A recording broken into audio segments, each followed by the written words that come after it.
अवकाळी पावसामुळे 25 एकरवरचा कांदा भुईसपाट झालाय। काढणीला आलेल्या उन्हाळी ज्वारीचं देखील नुकसान झालेलं आहे। बीड तालुक्यातील कुटेवाडी शिवारामध्ये झालेल्या पावसानं 25 एकर क्षेत्रावरील कांद्याचं मोठं नुकसान केलंय। मागील 4 दिवसापासून सतत अवकाळी पाऊस पडतोय आणि याचा परिणाम काढणीला आलेल्या पिकांवरती पाहायला मिळतोय।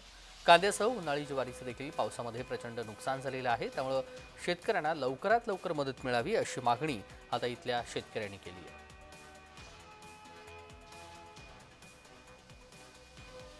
प्रचंड अवकाळी पाऊस आला आणि ह्या अवकाळी पावसामध्ये 20 ते 25 एकर जे साधारणतः 10 ते 15 शेतकऱ्यांचा जो कांदा होता तो पूर्णपणे उद्ध्वस्त झालेला आहे। त्याच्यामध्ये पाणी गेलेलं आहे।